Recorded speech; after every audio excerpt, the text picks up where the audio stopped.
What is going on, Baltimore? It is Reggie, the CoolB'more driver, coming at you once again. Today was, or actually last night, was my first day back to work for this week, starting this week. So it was a good day, even though I started late. And the reason why I started late, I came from seeing my fiance up in PA, and I picked up 2 rides. Excuse me. I think I started around, maybe it was 6 o'clock or so. So I picked up 2 rides, and then I got a call from my unit for the Army, and I had to go in for about 5 or 6 hours and help take care of some stuff. So that definitely slowed me down. But those 2 rides were about $20 total together. And then I, went out, washed my truck, got the salt off of it from the little bit of snow that we got when we were in PA. And then I started driving probably around 2 o'clock. And I ended up making an additional 145. So I ended up my night at 165.59, something like that. So not bad for having to get sidetracked per se. Most of my rides were short rides today. A lot of them were short. Most of them were in the Pikesville area. My very first ride of the day was from Owings Mills down to Baltimore City. It was about $13 just off of Pleasant Street. I had a ride soon after that was maybe like 6 miles, 5 miles, something like that. So it was like $7. The guy gave me a tip. It's a crazy thing. I think today was dollar tip day. That doesn't matter. I'm just saying it was like a $1 tip day. I got 3 tips and every last one of the tips were $1. And that's fine. It's $1 more than I had. So I'm cool with that. So yeah, like I said, today was a good day, even though I started late. But that just goes to show you that, my motto is someone always needs a ride. And I think I've said this in a previous video. Someone always needs a ride. So if you persevere a little bit, even though you might have started off slow, if you persevere and kind of study the market and study the area that you drive in predominantly, you'll figure it out. And so I think around 9 o'clock or so, I was at 108, and I knew, now Uber has implemented at least in this area, they started implementing the 12-hour clock. So I wanted to see what it would be like on the 12-hour clock. So it's if I'm saying this right, it's actual online time while with a customer. I'm thinking that's what it is. It's 12 hours. So in a 24-hour period, you can only drive 12 hours. Now, I think if you're at a standstill, they don't consider that, obviously they don't consider that driving, so it doesn't count towards your overall time. So I spent about 10 hours online today, and how much of that was actually movement, with customers, I don't know. But I know I did not. I was at like 10 hours and 15 minutes or something, and I did not get a 2-hour notification or a 1-hour notification, or obviously a 30-minute notification. So I probably still had at least 4 or 5 hours that I could have done something. But I said, you know what? Let me go home. I surpassed my goal. Let me go home, get the good 6-hour rest, maybe a little bit more, and then get back on the road tomorrow. It's about perseverance and getting it done. If you have that goal focus on that goal and get it done. So the other good part about today is I was able to educate a couple customers. So for those drivers who don't know, Uber is now issuing out new decals. So the Uber U is going away. And from what I could see from one gentleman off of one of the Facebook pages that I'm a member of, it looks like the decal is going to be a circular decal with the words Uber, Uber in the middle. Now, what color it is, I think it's like their standard black and gray, or black, a black background with white lettering, something like that. Or, but I know it definitely is a circular decal with the words Uber in the middle. So just kind of educate your customers so they know what to expect in the future. And every customer I talk to, they really appreciated it. Me giving them that knowledge. And, hey, drivers, you have to have this decal on your vehicle no later than 31 March. So if you receive the email, they're sending you one. Supposedly it'll arrive to your address on file within 5 to 7 business days. But on that email is also a link if you want to order another one.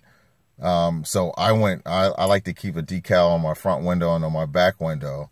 So I went and ordered a second one, and we'll see, when I get them and how they look.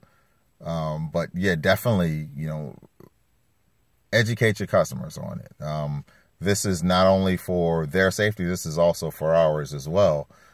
So I'm imagining they're doing this because of some of the things that's been happening in the news. And apparently there are drivers still going around who've been deactivated and still using the Uber decal. And I mean, obviously they can't use the app, so they must be getting money under the table or doing some other things that they shouldn't be doing. So these decals are only going out to Uber drivers in good standing. In other words, your account is still active. All right. Those are the only ones that are getting it. And also inform your customers if after 31 March, they request another ride and a vehicle pulls up with the U trade dress on, they probably don't want to get in that vehicle. All right. I get it. Some drivers are going to forget. Some drivers are not going to put the decal on. And let me just, tell you this. If you're operating in the airport area and you don't have the decal on, hey, you're liable to catch a ticket. If for whatever reason you get pulled over while out in town and you have a customer in the back and, the police ask you a question, maybe it could be pertaining, hey, are you a ride share? Well, if you are, why aren't you wearing your trade dress on your vehicle? You could be subject to a ticket. And guess what? Uber has already stated that if you catch a ticket for not having the trade dress on, they are not helping you. Okay? Just putting it out there. So it's so easy just to put a trade dress on and drive around with it. And, maybe at the end of the night, if you want to take it off, take it off. I leave mine on all the time. It's not a big deal. It's just a trade dress. All right. I've even had people come up and ask me, hey, how's the Uber, how's Lyft? Just as I'm getting in my vehicle from not ride sharing, from doing other things. So, just educate your customers. And the last thing I just wanted to talk about is, I noticed that some drivers, that I've talked to in passing have, complained about tips, complain about the customers not tipping when they do something. I understand that, everybody's out here hustling and everything and trying to make ends meet, whether you're doing this full time or part time. The bottom line is you're working to make ends meet and save some money on the back end. What I would say, if you have a goal set, do not rely on tips to be part of that goal. Tips should not be part of that goal. Tips should be extra. Okay, so even without the $3 in tips that I got today, I still would have made my goal. All right. Even without the $10 worth in tips I got last week, I still would have made my goal.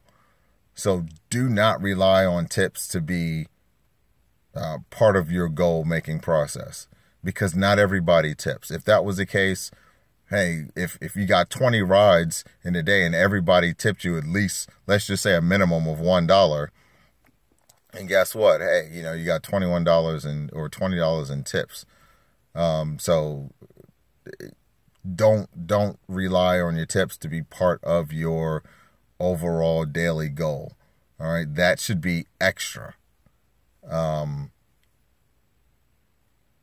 And the other thing is, I watched a video where a young lady was talking about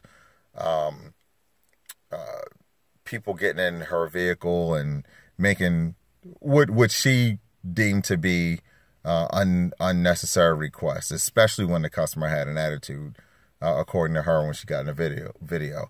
So one of the things she talked about is customer getting in and asking for an aux cord. A customer asking if they had water. I know she kind of went off and was like, hey, if you get into a taxi, you wouldn't ask for this stuff. You would just, pay your money and you'd sit back and enjoy the ride. And I got it. Customers who have a preferred route. Look, I'm my boss. I'm my own boss, right? And it also depends on how the customer gets in my vehicle. Like, I had a gentleman the other day, got in my vehicle, and he politely asked me. He said, hey, I have a preferred route to get to work. Do you mind if I, kind of guide you until the GPS, catches on? And I was like, sure. He was really polite about it. He thanked me, even tipped me afterwards. But it's all in how you approach the situation. Now, if it starts off kind of heated, yes, it may not end well. But he came in, he asked me politely, boom, and as soon as the GPS caught on, he was like, yeah, that sounds just about right. Keep going. Even though I did warn him that the preferred route that he was taking was going to add another 2 miles on. It actually added 2 miles on. But he was fine with that. He was okay with it. So, hey, it's his money. Can't tell him what to do with his money, right?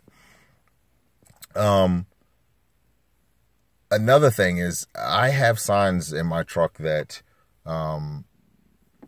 tell customers, hey, no eating, no drinking, definitely no smoking in my vehicle.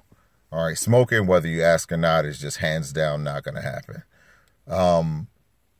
The eating and drinking part, so she was my first rider today, and we got close to downtown, and she had coffee, and she asked me, she's like, sir, hey, I have coffee. Do you mind if I drink it in your truck? It has a top on it.